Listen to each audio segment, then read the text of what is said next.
Hey, welcome to 10X Your Team with Cam and Otis. We're a father-son leadership podcast where we talk with other lifelong learners about making an impact and changing the world. I thought I'd change that up, partly because I forgot it. Second reason because I was Changing the like, you know world, what? Changing changing the the world by world. I changing the mean, intro. hey, it one step at a time. You Yes, never sir. know. You never know what that impact, what that small thing is going to do. You know, some people call it the butterfly effect. Some people call it the chaos effect. But there's a lot of truth to that. I mean, I don't know about a butterfly flapping its wings in Uganda and causing a hurricane in Florida. I don't know about that, but one small change.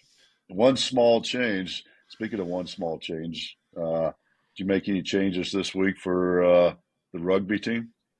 Yes, sir. And this will be an interesting one because it's coming out a week later. So by the time this comes out, we'll know what happened. I don't know what's going to happen yet, but lot of changes. Really excited to watch the boys put in some good work on Saturday and go beat those crappy Wildcats from the Northwest. Showing that we're the real Wildcats, right?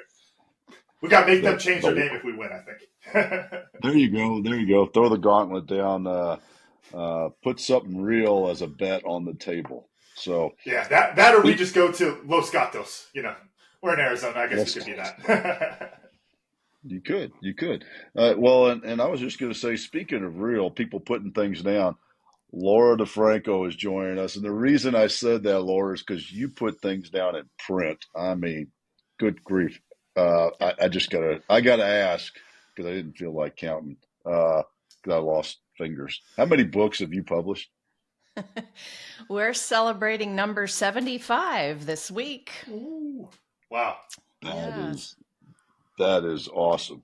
Uh, because there's still something, even in this day and age of it feels like every time I turn a corner, I'm meeting a new publisher, but there's still something that stands out about putting things into a book and then having it there.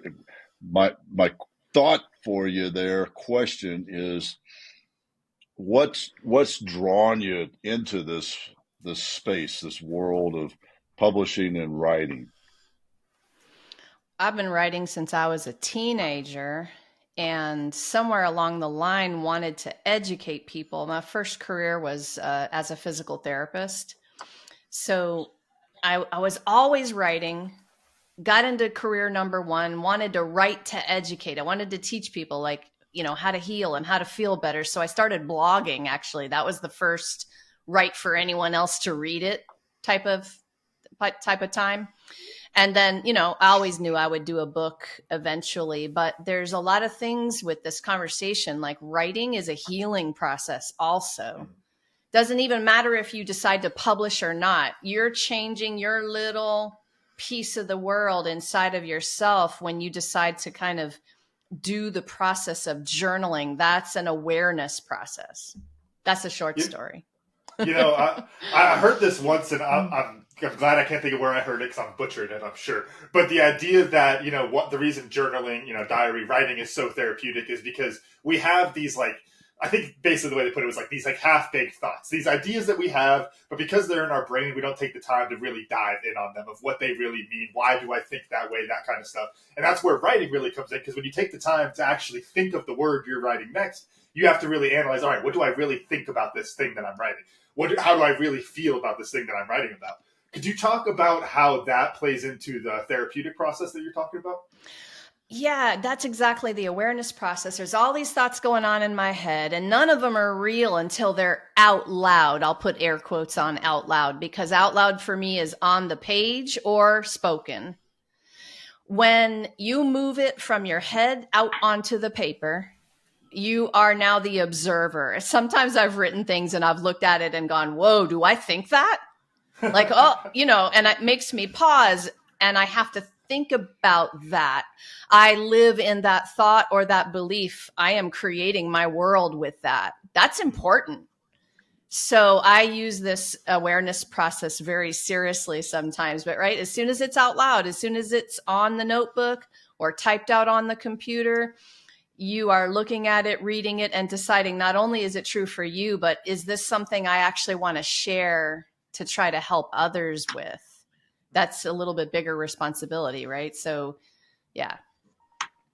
Yeah, it's funny. You know what? Excuse me. What my mind is jumping back to is my time in the Army as a staff officer, and one of the things I learned very early on is be careful what you put on a slide, because even though it may be a guess or an estimate, guess what? When you put it up on a slide, written, just like we were talking about, and you present it to other people, it becomes real. And so that there's a lot of truth to that when you write it down, that thought, even like you said, even not sharing with others, just for yourself, and then you reread it and you go, is that really the way that I'm thinking, or do I need to shift that?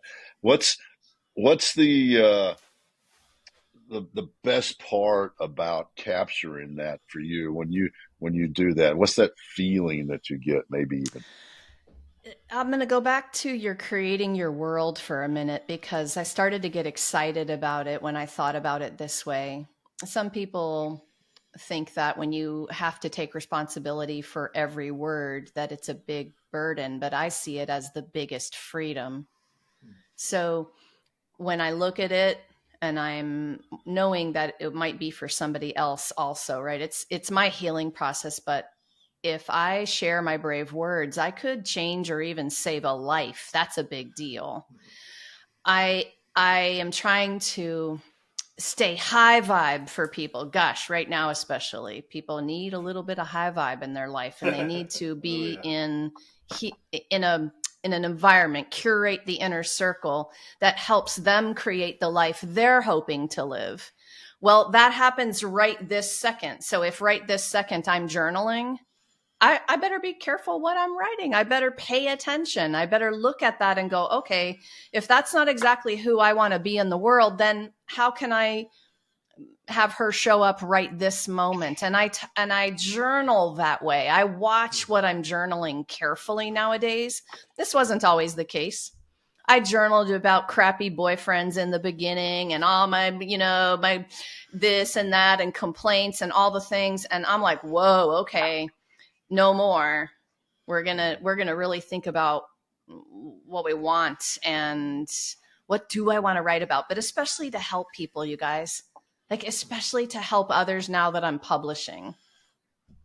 Yeah. What's there's a really interesting kind of push and pull that comes to mind when you talk about writing, in your voice, and then there's the process that we were talking about of like rereading it, or even like if you're talking and communicating to others, like you were saying, Dad, and how that can help you to understand your voice better, and to, the thing that's come to mind is like to reshape your argument better, if if you're thinking in that kind of a way, to be more comprehensive of what that idea is, what the core idea is, and working your logic to really reach that. But there's this interesting thing of then, because you're opening up to other people, the challenging of your perspective can lead to you abandoning that perspective. I think is what I'm getting to. Not necessarily full on abandoning, but how do you stay true to your voice when you're trying to communicate with others and kind of go through that process? What are your thoughts?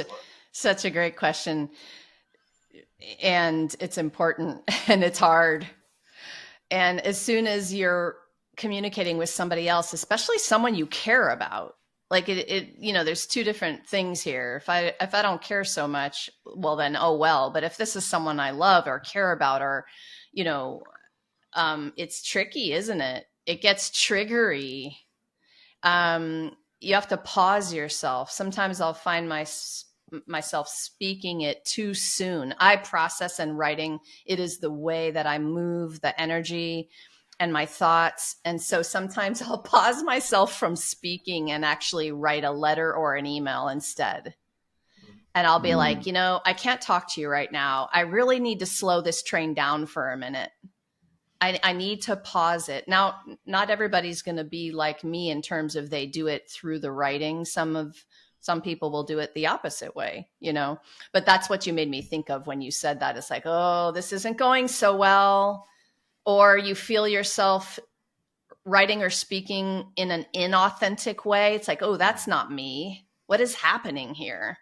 You know, oh my gosh, this is such a big topic because of what can happen in any direction when you start to move through that process. And there's journaling and speaking and writing to people in general for your life.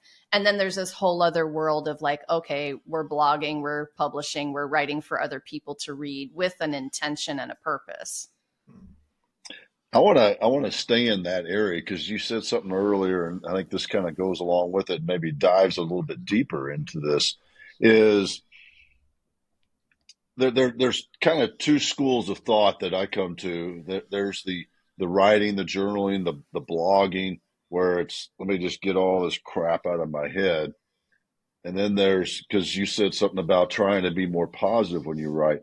So how do you get to that positive state? Or maybe it's something more to what you just said of you start to realize you're not being authentic and you have to do something different. Talk us through some of that. Well, thanks for saying that again, because it isn't all positive, is it? And I'm in a world that of health and wellness professionals who are sharing trauma stories, who are moving through real pain. You know, maybe we don't need to call it negative or positive. Maybe we could just talk about the power of storytelling for a minute, and the therapeutic benefit of sharing your story in a powerful way. That's, I think, the best way to talk about this. And that's what I love so much, is to help people move their message out into the world in a powerful way. Sharing, again, I'll say the negative stuff, but it's, you know, that's a judgment. But sharing our story in a way that helps somebody not feel alone, that's a big deal. So you know, this is really, it's like one of my favorite topics. Like, how do we do that? How do we lift people up, but at the same time, share our real truth that may not be pretty? That's an interesting thing because, you know, negative is negative, right? I mean, if I've got the doom and gloom story that I'm still dealing with, it may help me to share it. What does the listener, the reader, feel on the other side of that story? Well, and I write to Feng Shui my soul first. No one gets to read that. I write to clear a space. I write to move the energy. I write to heal. I write to understand my truth. I look at that.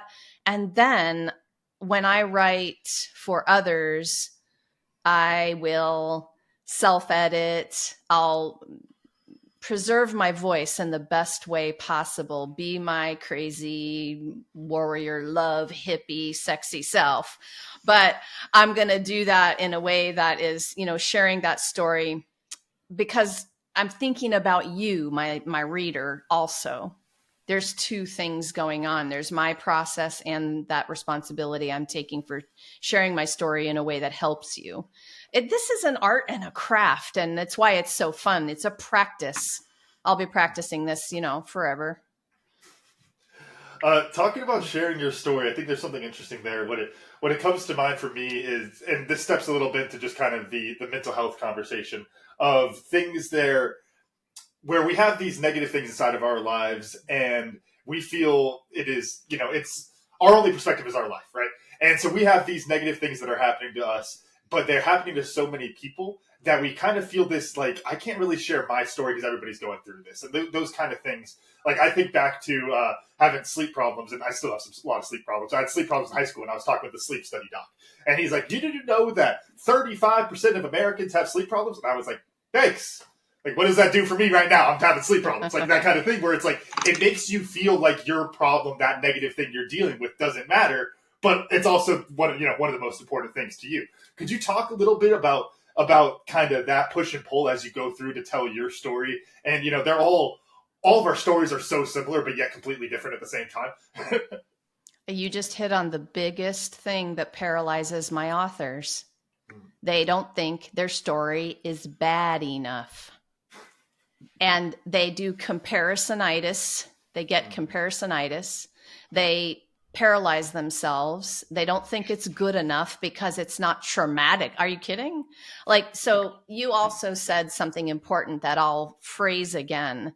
every single unique voice is important. The way that you share your story, even if 100 other people have the similar story, is the exact way somebody needs to hear it or read it to have their life changed.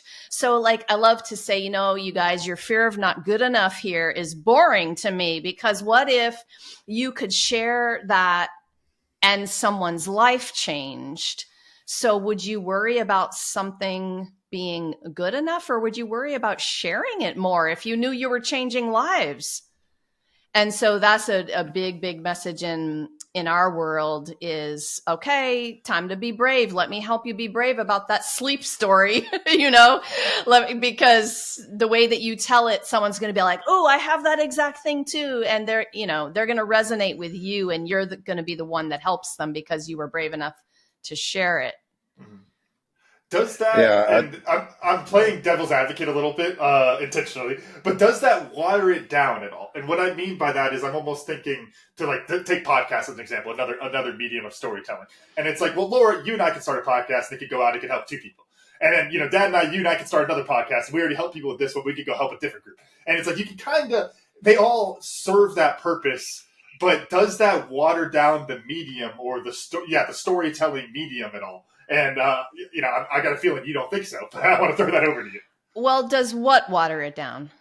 The volume of it, in the sense of, if all of our stories are good to tell and they can help one other person, and so we all write a story, now it's like, okay, now we got 500 million stories in the U.S. to read. Yeah, I have to say no for the same reason, because, okay, I'm going to put it in these terms, there might, and I mentioned I come from a medical background. I was a physical therapist for 30 years.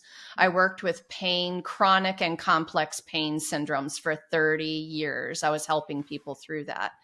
And there would be people who would come into my office and they had been to 15 other practitioners, and they kept up their hope and their search and tried again, listened to one more story about sleep, if you get the idea there. Oops, I'm thumbs upping here again. And that was the way the light bulb switched for them. So it has to be a no. You're not watering things down. You're giving people another way to hear it. You're giving them some hope if you tell that story. You just never know. So yeah, all day long, I'm going to be 100% a no on that one. We need all the millions of stories about that topic. Yeah, because you never know, right? You never Exactly. know which one that's going to be. And hopefully I won't start sneezing here. Sorry. You never know which one's going to do that, which one's going to make that impact. And I think that's the essential belief that any of us has to have, right? Because my experience might just be something to help somebody else. Could you talk to us how you made that shift, from physical therapy, which is, my daughter, Camden's big sister, is a physical therapist also, and dealing with that. And maybe what's jumping into my head as we're talking is maybe there was a point where, the load of all those, I hate to say it this way, but that you couldn't help. You did your best, but it didn't fix it. Or something else that made you shift the medium to help people. I mean, it's a great question. I was running 2 businesses for 5 years, telling people I was transitioning for 5 years, right? And this is the story, right? Because we don't want to give up the bread and butter to jump. We're too afraid to leap into this passion thing. And it really was that for me, this publishing world and helping people with writing and storytelling. COVID did that for me, shoved me off the cliff. My practice ended in a day. I panicked for about a week, but I have been working on trusting the universe about this kind of stuff. So I woke up a week later and said, all right, I got you. I'm doing it. And I went 150% into business number 2, and I've never looked back. And it's been the best, most interesting, magical thing I've ever done. The thing is I would have said to you during those 30 years, I love what I do. I love helping people. I'm a total anatomy geek. I loved talking about it and helping people. I'm over here in this place that I can look back in retrospect now, which is a fun place to be. And I can say, whoa, I have never been in my purpose, my life's purpose more than now. I didn't know that back then, that there was this other place I could be that would be even more passionate, better, keep me in all of my zone of excellence and genius and strengths and all the things. So I was born to do what I'm doing now. I wouldn't have told you that a few years back when I was still doing the therapy. I thought that's what it was then. So interesting, right? This journey that we're on. How could you try to break that down? And obviously, it's personal for everyone. That all it's going to look different. But I would love if you could try to break that down to a little bit of process of trying to tease out those two. Because I think that's a common place for people where it's like you find these two things you love, and it's like, okay, which one do you really want more? And you feel like you're cutting something out of your life a lot of time, which can seem really scary, of course. It's an identity crisis, full on. For me to let that go, that's who I was. At the core. So that's been quite a process. But I'm glad you asked this question, because I don't often go back and think about that period of time where I was making the transition and what actually was happening in the very beginning. And here it is, I just started teaching a class. So I was a physical therapist running my practice, making a great living and doing my thing. But I had been publishing a little and blogging a lot and writing and learning. I loved it. It was this side passion that meshed into the business. So I started by teaching this class. I wanted to teach my healer friends how to write their stories and share their words in powerful ways. And so I thought, okay, class. And then I'm like, ooh, I need a business for this. Right. And then I got brave and I'm like, okay, I'm doing it. Brave Healer Productions. Like, what are we doing? We're teaching classes. And then we were helping people publish. And then we were, it just grew into all of the things that I had done that I could then teach and help other people with. And that was that 5 years where side hustle-ish kind of hobby thing turned into something a little more. But then I had to get brave enough to let go of number one. That is not an easy thing. You have to trust something way bigger than you at that point, that is going to hold you through the transition and literally allow you to pay the mortgage while you're doing it. So that was fun and scary and crazy. And I'm happy to be where I am now. I'm glad it all worked out. When it wasn't working out, what'd you do? How did you get over those humps in that shift from the successful business to zero, build it up again? I had great coaches. I made investments when I couldn't afford it. I took risks when I couldn't. I got over the mind crap that tried to, it's just like self-sabotaging BS. It's constant. You have to become a master of your mindset to do this entrepreneurial thing, man. I mean, and every day I got to wake up and choose to have the vision in my mind instead of the doubts and the fears. So I wrote an entire book called How to Have Fun with Your Fear. And it is for business owners really who are trying to get that word out, but it's scary. And there's all that doubt and junk in your head. And, we get better at this as time goes by. We master it to a certain level. I might have been stuck in the junk for days at one point, but now it's minutes. And I would even say some days I can get it turned around in seconds. No, that's not serving me right now. My big vision and my purpose and these beautiful people that I'm helping, I just kind of turn my face toward that and I can get it done fast nowadays. But in the beginning, it was hard. And I'll just repeat, good coaching, good mentors, getting into circles where they've done what you want to do already, and they can help give you that next step so you're not making too many mistakes.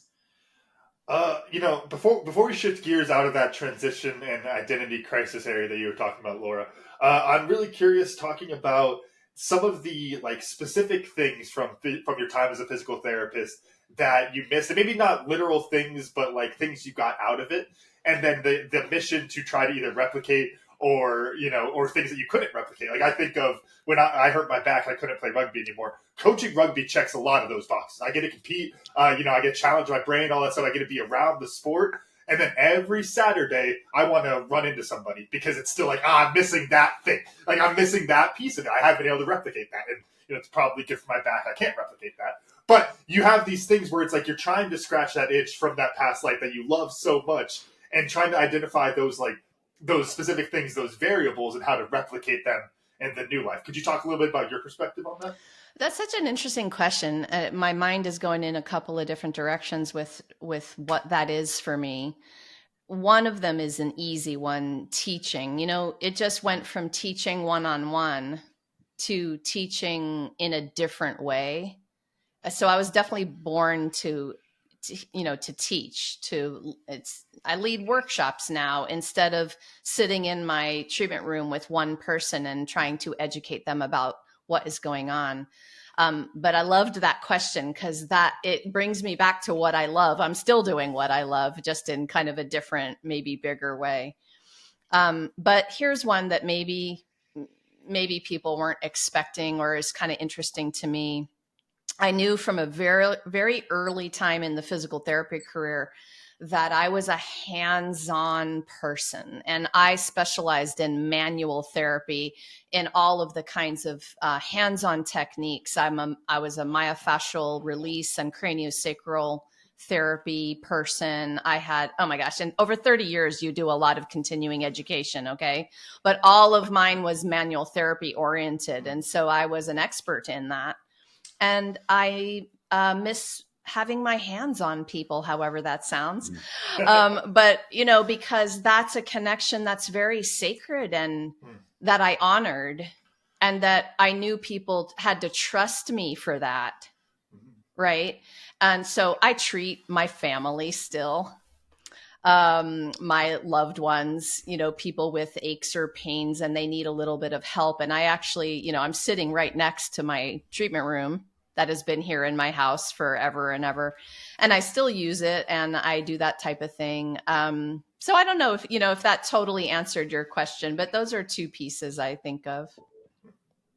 I think that's an interesting thing in that human connection, because you are. I mean, it's the old skin to skin thing. Have you felt a gap? I mean, you kind of touched on it a little bit, like, still helping out family and friends, the kind of the inner circle. But that's the same old folks. Think about COVID. Think about what that did to people who weren't even getting hugs, who just weren't. And I wrote a whole blog about hugs during COVID. It's like, are you missing the touch? And it's really important. I mean, if you Google some of the science behind that, that's real. And it is important. And you can think of your loved ones who might live alone, who have been alone for a long time, or you could think of your friends who were isolated during COVID, those couple of years. Oh my gosh, there's so many ways to think about this. So yes, I found myself still craving that piece. And I am one of the people who has been lucky. During the last few years, I still had a couple of, they're adult kids now, but they lived here. I got good hugs, it was good. My boyfriend, we got good hugs going on, but it really made me think of people who lived alone. And so for me, I missed that. I missed being out with my poet groups, open mics. I missed being in those social settings. So since I stopped that as a profession, really right at the same time, it was quite a thing for me. I think I'm appreciative of the question, because you're making me realize I didn't realize until just now when you had me answer the question that I missed it so much. You know, you just do what you have to do.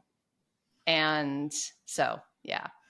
You got me Talk to us about oh, go ahead. Hey, Cam, a little follow-up to that, because I think it's interesting. Because one of the things that you get, whether you're a physical therapist and doing the manual manipulation, or you're giving a hug, you're getting it back, right? Both ways, Exactly. whether it's working with a patient or a friend that you give a hug to. How, when you publish something, how are you getting, what's your feedback loop on that when you push something out to the world? Yeah, it's another great question. I'm going to back up and to just say that what you said is so important for practitioners who are working one-on-one and hands-on with people. Many people don't realize that there is that loop. We are receiving and giving, hopefully, in good ways. And those who help people who are hurting, psychology, physical therapy, all of the different ways, there's so much pain sometimes that we as practitioners have to also set boundaries so that what we're receiving isn't all the pain. Also, we can be a conduit for an energy shift, but we can't take it on and let it land there and stick. That will be a big, fast burnout problem. And I've watched some of my practitioner friends have that happen to them. So we have to actually take responsibility for that channel that you're talking about and how we're working it one-on-one with people. It's so, so important. It's part of what I was trained in. So that's, it's a good thing for people to remember. With books, with working with book coaching and writing coaching, publishing, we specialize in collaborative expert collaborations. So there's usually a group of 20 to 25 authors who are coming together. Wow, that's big energy. That's more than one person, isn't it? And man, do I receive all of the goodness of that in their responses, in emails that come back to me and say, I cried when I read this. It was me. Finally, I feel like it's me, my authentic voice out there, my story, right? Like, oh, I get it all. I'm so lucky and grateful to have that and to be able to receive that on a constant basis.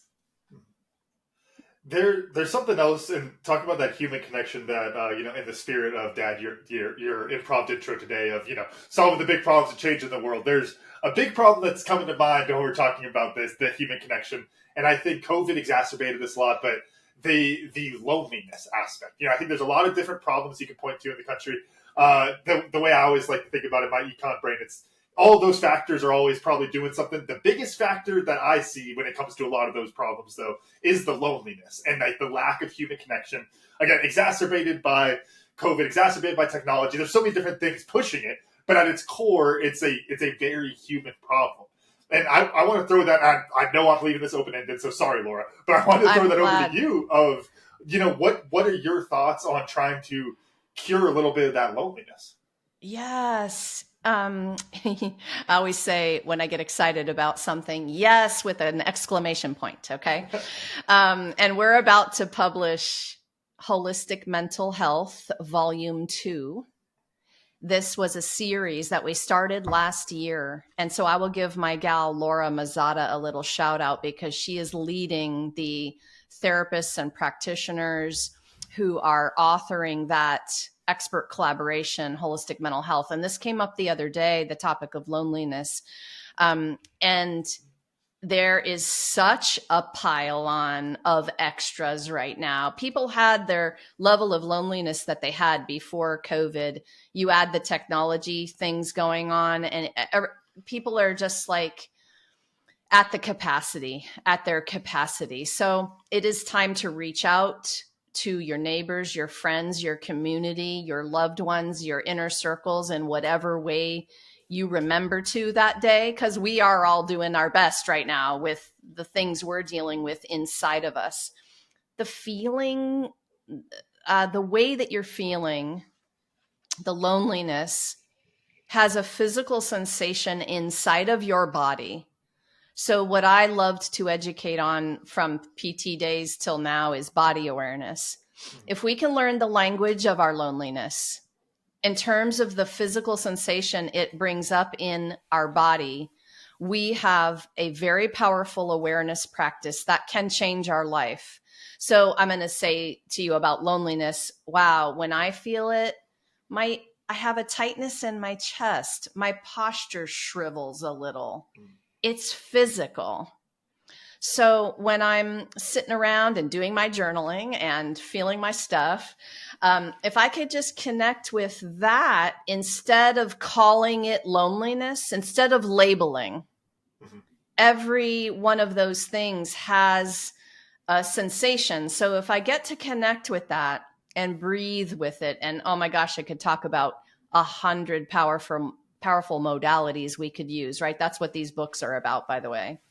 And these experts are teaching what we can do about that feeling, because we don't want people to go toward hopelessness or helplessness or worse, depression or whatever the things are, right? No one out there is alone. No one. There is a community around you that's ready to help. So sometimes the courage is about the reach out. And we think our thing is so horrible that no one's going to understand, or that there'll be nobody to talk to, or nobody even wants to help. That, all of that, that's your own self-sabotaging stuff that's getting in the way of having the courage to reach out to someone when you need to share what's going on inside. This one we could talk about all day long. It's so important for people to understand who their community is. Community could be one other person. So let's not put rules on what that is. And it can be online or not, right? So I want to give people like all the possibilities here, because this is such an important topic. There's one piece there that I want to follow up on, which is you mentioned of, like the word of the loneliness. I think there's a really interesting thing that goes on there. What comes to mind was, myself going through, my battles with depression after I injured my back and those kind of things, that it's nice to label it, because instead of becoming this big thing that you don't understand, now it's this big thing that I do understand. It has a label. It is depression. The problem with that then is it's like, oh, well, now I am depressed, and this is a thing that is happening to me and I can't do anything about it. There's a slight distinction there of labeling it versus letting that label like bleed into the rest of your psyche. Could you talk a little bit about that distinction?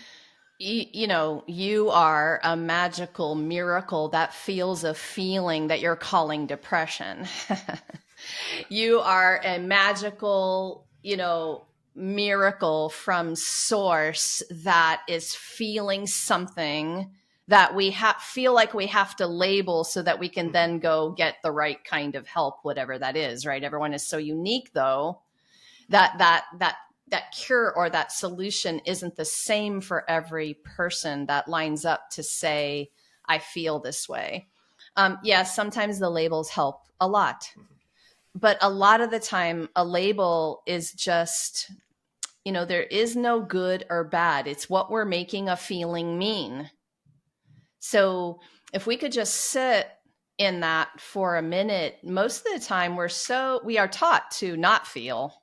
We're taught to run away from it, ignore it, shove it down, numb it up. Oh my gosh, the list goes on. But what's wrong with that? That's what I want to know. What's wrong with it? What's wrong with that? Well, it builds up. It creates illness and disease. it manifests in your body physically. There's a lot wrong with it, right? And you'll feel that inside until you get to a breaking point. Like, what if we could have people pause before the breaking point and give them permission to feel whatever they feel without labeling it so much, you know? And I feel so grateful to be, to have had a first 30-year career understanding the natural, authentic healing kinds of processes for these things. And oh my gosh, there's so much new brain science research and somatic research and all these wonderful things that are even making it better and easier to heal now. So that is also exciting. But yeah, the labels, I watch out a little bit for how I'm labeling my own feelings to make sure I'm not adding baggage to my baggage that I already have in my head about certain things. That's what we do, right? We're good at that. Oh yeah. Yeah. Those boxes just start multiplying and bags and oh yeah. Yeah. It can be draining. What, as you shifted into this world, how did you turn it into a business? Because again, back to what we talked about earlier, it's one thing to do it, and it's you want to help people, but you also got to put a roof over your head and food on the table. So how did you do that? This piece is crazy, and I love telling this story. I come from two entrepreneurs, so I have a lot of entrepreneur blood in me. I think I was born with business ideas, coming out.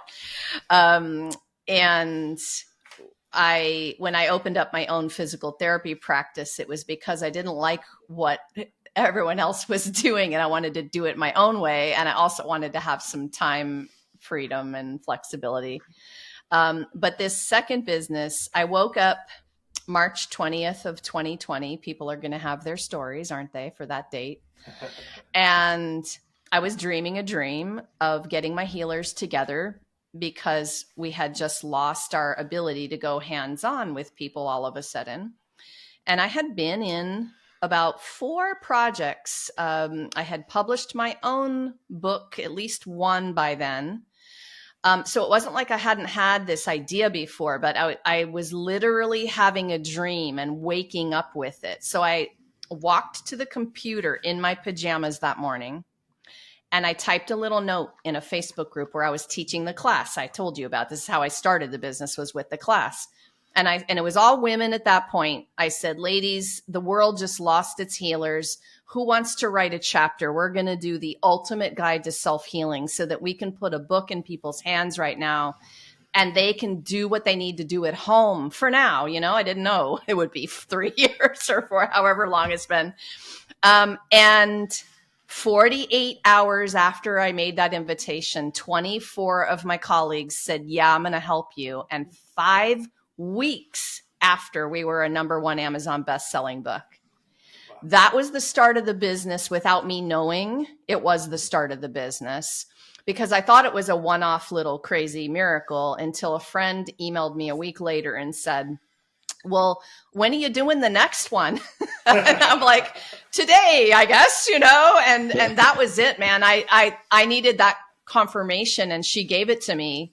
When is your next one? Like, whoa. And I paused big time with business mind at that point, because there was not a lot of profit in book #1, but I took what was a nothing business to a multiple 6-figure business in a very short amount of time, following the breadcrumbs of my total passion.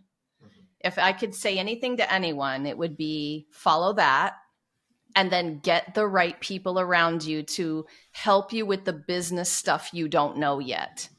Because, man, there was a lot of things I didn't know, in the beginning. So the how, have you guys read Who, Not How yet? If you haven't read Who, Not How, put that on your reading list as an entrepreneur. Because to make a business that goes beyond just you, solopreneur, you have to have the right who's not the how. You've got to have the right who's around you. That book changed my business in this past year, even after I had gotten it to a certain level and I felt a little stuck, like, oh my gosh, what do I do now? So that was cool. And this is a topic I love, love, love. So you got to shut me up now. And if you want to move on to something different, this business piece is just like, when we talk about business, we talk about people thriving. We talk about people healing and thriving and providing for their families and doing amazing things and changing the world, right? So many people are afraid of failure, but that's where I keep my mind, is the good stuff. I'd be really curious to hear your perspective on this, either maybe in the business side, talking about leadership, but specifically I'm thinking more on the author side. And it's something we've talked about that a bunch on the show, which is the idea that you need to almost be reluctant to go down that path. That if you're overly wanting to share, that means you're probably not the right person to share. If you're jumping up to lead every single time, you're probably not the right person to lead. There's like this little bit of like the reluctant leader, the reluctant author that seems to work a little bit better. What are your thoughts on that, Laura? I think that probably in the 90 percentile, it's the one that's still a little afraid to share the story that needs to be encouraged on the path, because that is the life-changing story for someone.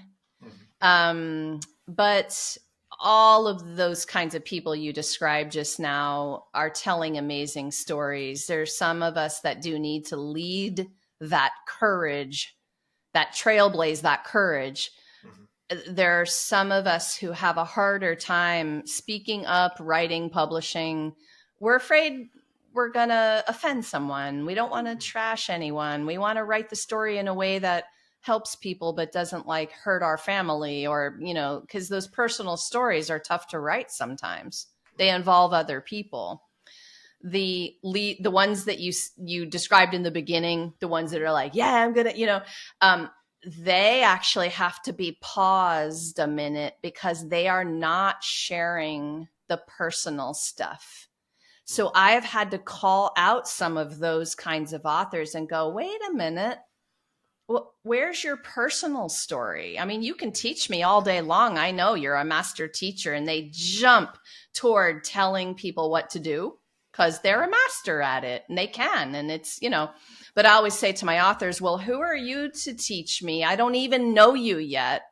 Could you please tell me a personal story so that I can be like, ooh, she's the one I want to hire because I resonate with the story. This is probably a longer answer than you expected for this, but you know, I will call the authors out on that, because that's the building the know, love, and trust with your clients or readers. And if you're skipping that part, that's not, you know, then okay, you can skip that part. But if 10 people are great coaches, I'm going to hire the one that I resonate with. They told me the story. They were brave enough to actually be real. And you know, I think part of this is understanding the difference between ego and self-esteem, or ego and being authentic, or narcissism and being authentic. Because, you know, the person who thinks they know it all, or is unwilling to be authentic when they show up, they think they have to be somebody else, they don't resonate, right? They may get a couple, you know, in that world of, ooh, look how good it is. But then when people start to understand they're not being authentic, that's not the real person, you know, that's whether we're talking, you know, social media world or whatever, they're not being authentic, and it doesn't last. It's also very difficult to be somebody else and not be your real self, whatever you're presenting, whether you're teaching, you're writing, you're speaking with somebody. Lying's hard work. So yep, it becomes I just add on to that, talking. Really. I think especially when you what you said there about even like social media and that kind of stuff, that I think so many of us see the people who are successful and they're being inauthentic, and we see it and we get frustrated about that, and we, like, you know, we think to ourselves like, oh, I have to be perfect, I have to go that direction in order to be successful. But that success for those people is always short-lived. you talk about I'm blanking. Is it Don Miller who does the overnights? 5-year overnight success story. Who's that phrase from? Help me out No, that's Dave Ramsey. Dave Ramsey yeah. talks. So yeah, the 10, 20-year overnight success story. 35 years is the way he tells it. He says he's a 35-year overnight success. Yes, sir. So the 35-year overnight success story. There we go. Got it finally. But when you start looking at it like that, those ones are the ones who create the lasting businesses because it's actually authentic. The way they lead, the way they portray their product, whatever it is, the service, that all is authentic to the point to where the authenticity is what's going to sustain it long term. The inauthenticity, that perfection that we can think about and think it makes us look so good, that gets burnt out because when you're inauthentic, sorry, I'm just starting to stumble with my words here, but when you're inauthentic and you are showing that perfection, you're selling perfection. And when you're selling perfection, as soon as you're not perfect, it's all gone. It is all gone. It's like what we talk about in sports of like a team whose like identity is just winning, and then as soon as they get hit in the mouth, it falls apart because they're not winning today. That's the problem. When your identity is perfection, as soon as you're not perfect, that identity shatters with everyone. Whereas you talk about the authenticity side of it, if your identity is you're authentic and you show it that is, then you're never really going to shatter that because it is you the entire time, right? Okay, just listening to you guys talk about perfectionism, that's probably the number 2 thing that paralyzes my authors. So, right, because I was talking earlier about not good enough, that BS in your head about it not being good enough or not bad enough, not impactful story enough, right? And the perfectionism is a very close second. And I always say, you write, you edit, you hire editors to make it perfect. Your job is to get your story out of your head. And there is no perfect. I want to say it again. There is no perfection. Who is measuring this? Like God, the Pope? I don't know. So we have to understand that we were kind of taught a definition that you're going by that's ruining you. And if you continue to try to be perfect, you will never get there. So just be you, show up, do it, right? Do it imperfect in your super imperfect, awesome, perfect way. All right. So what does that mean that if we use you as a publisher, you can get the Pope to read our book? Is that what you just said?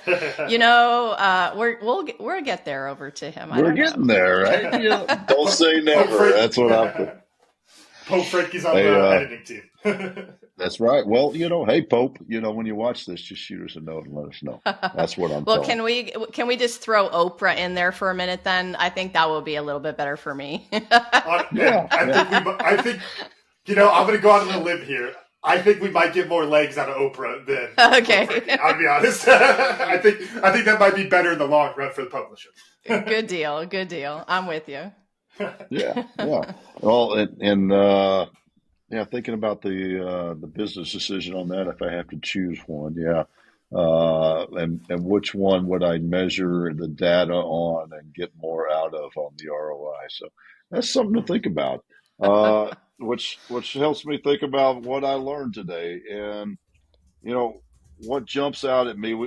We spent more time than I would have ever expected talking about loneliness, and the fact that loneliness has a physical aspect to it. We have the mental aspect of feeling alone, that mental aspect of how much the mind truly controls our body, and how that there is a physical aspect of being alone, the sensation of it. So it's not just that, hey, I'll look around and there ain't nobody here. It's how it feels.